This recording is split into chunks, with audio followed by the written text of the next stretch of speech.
Assalamualaikum warahmatullahi wabarakatuh. Saya Enggi Andini dari D3 Keperawatan.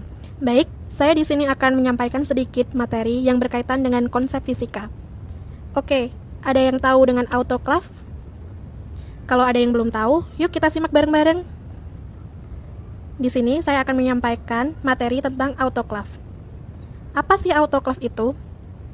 Autoclave adalah alat pemanas tertutup yang digunakan untuk mensterilkan benda yang dimaksud untuk membunuh kuman, jamur, dan bakteri. Autoclave ditemukan oleh Denis Papin yang lahir pada 22 Agustus 1647.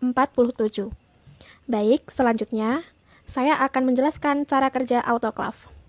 Yang pertama, cek volume air dalam autoclave, pastikan tinggi air pada batas yang telah ditentukan. Yang kedua, masukkan peralatan dan bahan, pastikan alat medis yang akan disterilisasikan terkena air.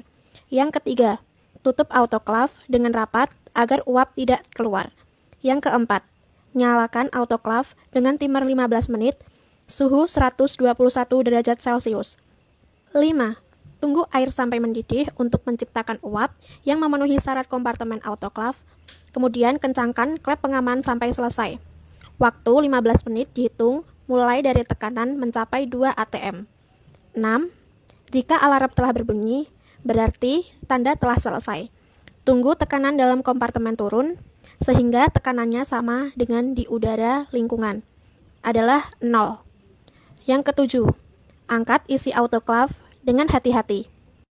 Adapun cara menggunakan autoclave, yang pertama, cek volume air di dalamnya sampai mencapai batas yang telah ditentukan untuk menciptakan uap dan menjamin kebersihan alat. Yang kedua, masukkan alat. Apabila ada alat yang berbentuk botol, sebaiknya tutup botol dikendurkan lebih dahulu supaya uap masuk ke dalam botol. Yang ketiga, tutup autoclave dengan rapat supaya autoclave bekerja secara maksimal. 4. Nyalakan atur timer 15 menit dengan suhu 121 derajat Celcius untuk membunuh seluruh kuman pada alat tersebut. 5. Mengencangkan klep pengaman.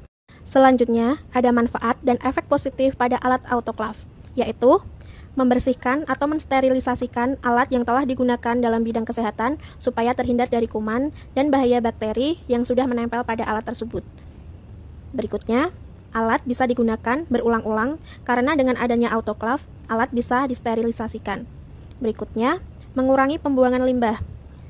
Yang terakhir, menghemat biaya. Dengan adanya autoclave, kita tidak perlu mengeluarkan uang untuk membeli seluruh alat-alat kesehatan lagi. Selain ada efek positif, pasti ada efek negatif. Efek negatif dari autoclave adalah pengecekan harus dilakukan dengan teliti dan berulang-ulang. Kerapatan tutup autoclave apabila kurang rapat dapat memudahkan masuknya debu dan kuman dan menjadikannya sia-sia dalam sterilisasi. Yang berikutnya, pengecekan volume air harus berada ketinggian yang telah ditentukan, dan itu dicek dengan teliti. Apabila kurang, maka uap yang muncul tidak akan maksimal. Materi telah saya sampaikan. Apabila ada tutur kata ataupun bahasa yang kurang berkenan, saya mohon maaf sebesar-besarnya. Dan tetap jaga kesehatan dan patuhi protokol kesehatan mengingat dengan keadaan yang sekarang ini. Tetap memakai masker setiap keluar rumah dan mencuci tangan setelah memegang benda ataupun sebelum memegang benda. Apabila diperlukan, selalu membawa hand sanitizer setiap keluar rumah. Sekian, terima kasih. Wassalamualaikum warahmatullahi wabarakatuh.